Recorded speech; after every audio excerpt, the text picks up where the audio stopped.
നമസ്കാരം, സ്വാഗതം എൻ്റെ ശാസ്ത്രകഥാക്രമം എന്ന ചാനലിലേക്ക്. ഇവിടെ നാം ഹിന്ദു പുരാണങ്ങളുടെയും ആചാരങ്ങളുടെയും പിന്നിലെ ശാസ്ത്രം അന്വേഷിക്കുന്നു.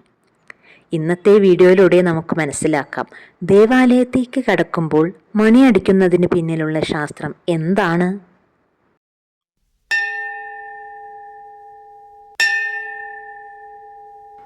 പുരാണങ്ങളിൽ പറയുന്നുണ്ട്, ദേവാലയത്തിലെ മണിയുടെ ശബ്ദം ദൈവിക ശക്തിയെ ആഹ്വാനം ചെയ്യുന്നതിൻ്റെയും നെഗറ്റീവ് എനർജിയെ നീക്കുന്നതിനെയും പ്രതീകമാണെന്ന്.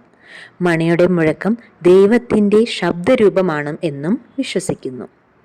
എന്നാൽ ശാസ്ത്രത്തിൻ്റെ ഭാഷയിൽ നോക്കുമ്പോൾ ഒരു ദേവാലയ മണി മുഴങ്ങുമ്പോൾ അത് 2 മുതൽ 7 ഹെർട്സ് വരെ ഫ്രീക്വൻസി ഉണ്ടാക്കും. ഇത് നമ്മുടെ മസ്തിഷ്കത്തിലെ ആൽഫ തരംഗങ്ങളുമായി ഏകീകരിച്ച് മനസ്സിനെ ശാന്തമാക്കുകയും ഏകാഗ്രത നൽകുകയും ചെയ്യുന്നു. നിങ്ങൾക്കറിയാം, ദേവാലയത്തിലെ മണികൾ സാധാരണയായി പഞ്ചലോഹത്തിൽ നിർമ്മിച്ചിരിക്കുന്നതാണ്. അതായത് സ്വർണം, വെള്ളി, ചെമ്പ്, സിങ്ക്, ഇരുമ്പ് എന്നിവ ചേർന്ന മിശ്രിതം. ഇതിലൂടെ ശബ്ദം എല്ലാ ദിശയിലേക്കും സമമായി പടർന്ന് അതിൻ്റെ സ്പന്ദനം നിലനിർത്താനും സഹായിക്കുന്നു. മണിയുടെ ശബ്ദം കേൾക്കുമ്പോൾ ആ സ്പന്ദനം നമ്മുടെ ശരീരത്തിലും ചുറ്റുപാടുകളിലും പടരുന്നു.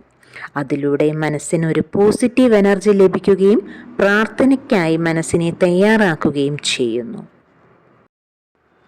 അതിനാൽ അടുത്ത തവണ നിങ്ങൾ ക്ഷേത്രത്തിൽ കയറുമ്പോൾ മണിയുടെ മുഴക്കം കേൾക്കുമ്പോൾ ഓർമ്മിക്കുക, അത് ഒരു ആചാരം മാത്രമല്ല, അത് പ്രാചീന ശബ്ദ ചികിത്സയാണ്.